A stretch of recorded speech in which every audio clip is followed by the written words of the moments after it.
And we are back once again. So tell a friend, because you know how we do it. We take Seaville to the world, bring the world to Seaville.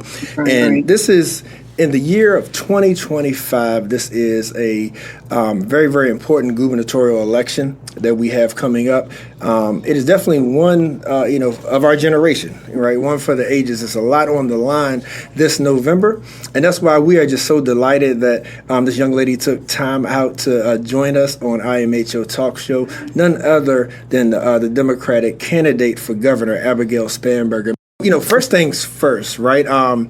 The number one question, in today's climate, right, with social media, we have, celebrities wanting to be, politicians and elected officials, right?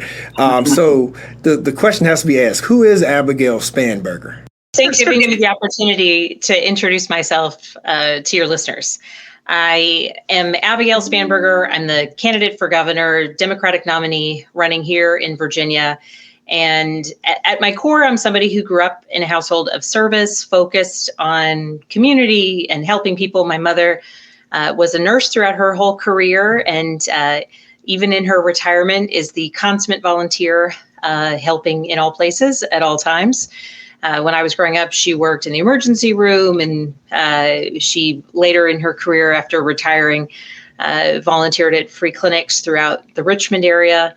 My dad was a career federal agent. He worked fraud cases his whole career, and he's an Army veteran.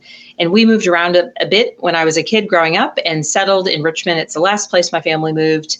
It's the place we've long called home. And I went to high school in Henrico County, graduated from the University of Virginia, and always knew I wanted to pursue a career in public service, followed first in my dad's footsteps as a federal agent and then as a CIA officer. In addition to having grown up in a household of service, I've endeavored to create one now. My husband, Adam, and I have been married for 19 years, and we've got 3 daughters. The oldest will be a senior in high school next year, and then we've got an incoming 9th grader and a 6th grader. And at my core, I want to make sure that in every way possible, I endeavor to make our community in Virginia stronger and better for the next generation. And that's really what drives me in politics. I got involved in politics for the first time after the 2016 election because I thought that so much of the divide and anger and chaos and bad policymaking that was hurting people was out of step with what I thought our communities deserved. And so I ran for Congress. I was the first Democrat elected since 1968, and I did it initially to stand up for what I believed in and what I thought was right and how we could help people. But I also found that I really love serving in this way. And so now I'm running for governor, and it's been amazing to travel across the state, meeting people and listening to voters and Virginians. And I'm looking forward to the rest of the campaign trail. But most importantly, I look forward to doing right by Virginians once we win in November. All right. Thank you.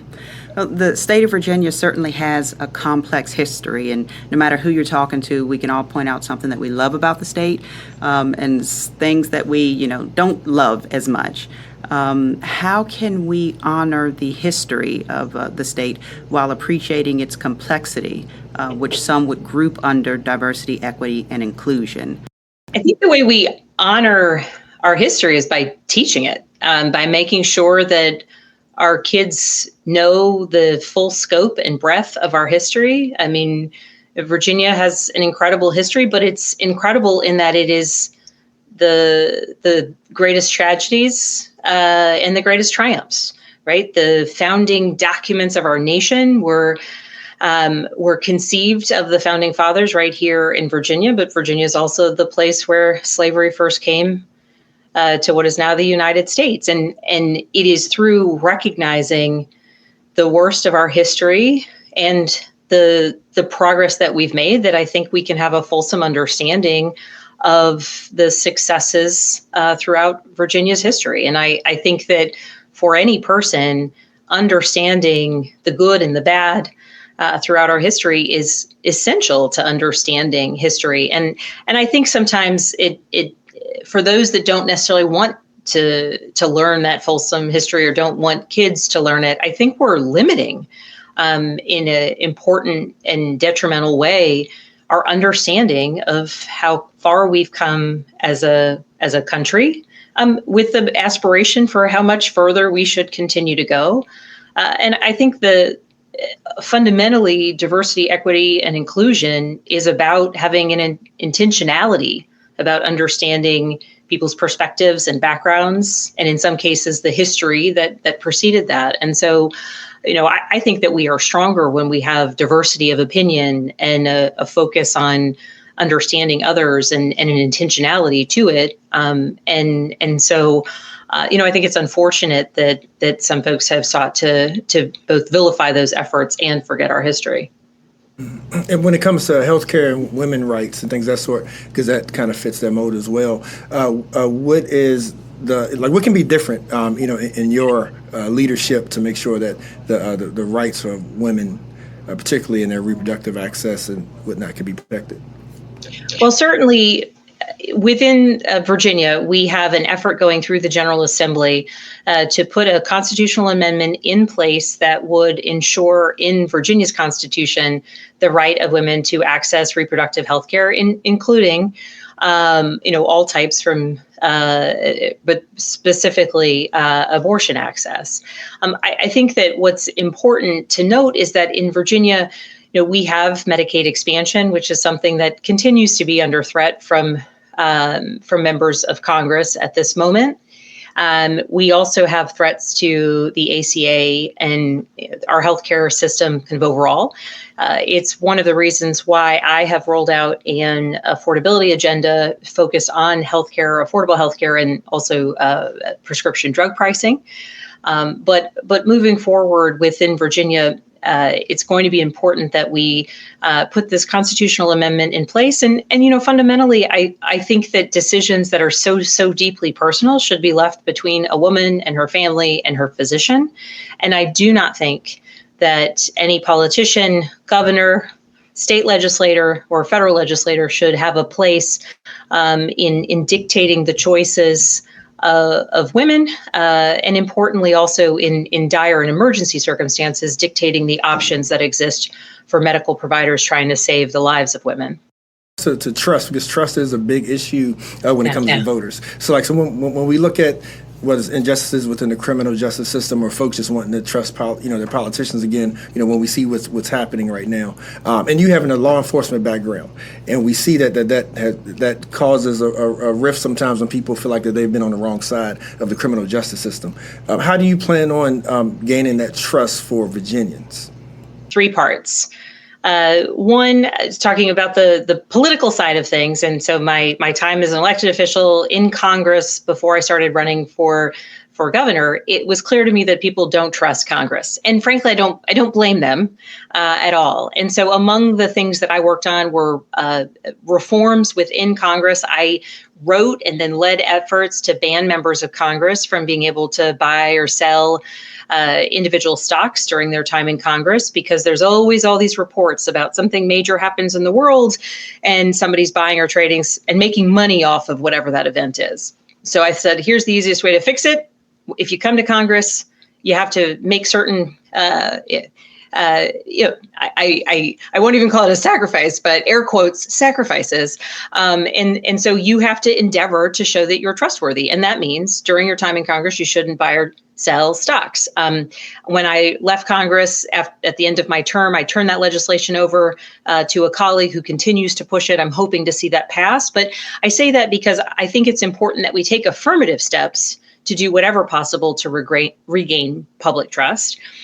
From my time in law enforcement, I worked narcotics and money laundering cases, and I worked for a time on the HIDTA, High Intensity Drug Trafficking Area Task Force in Northern Virginia, but predominantly in DC and then into Maryland. And I will say that experience as a very young professional was one where I had the occasion to go into circumstances where people were in a dire position. And most of the time, I was the only woman on a search warrant or an arrest warrant, which meant that when there were women or often children in the house where we were doing an arrest warrant or a search warrant, I was the one sort of tasked with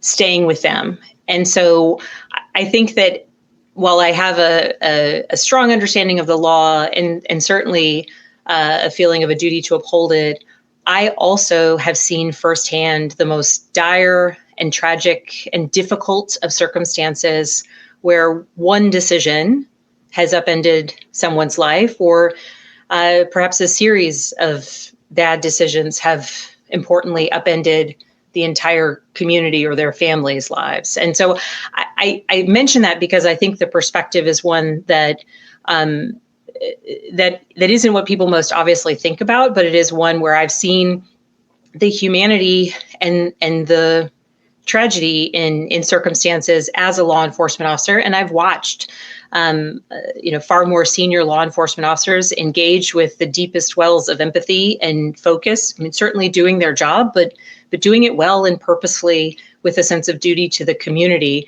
both for those, facing the law and otherwise. And I think then looking towards the future as governor, it is my hope that the General Assembly will continue to move forward, and I know they will, with an effort to do the full restoration of rights for those who've previously lost their voting rights, have a constitutional amendment that will make that automatic.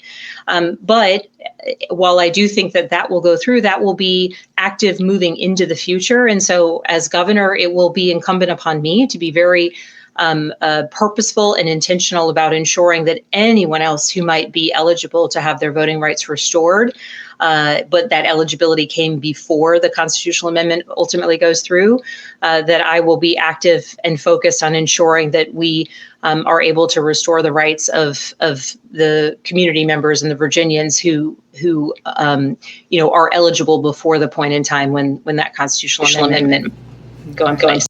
Thank you. Thank you for that, Ms. Spanberger, and certainly good luck to you on the race to the governor's seat.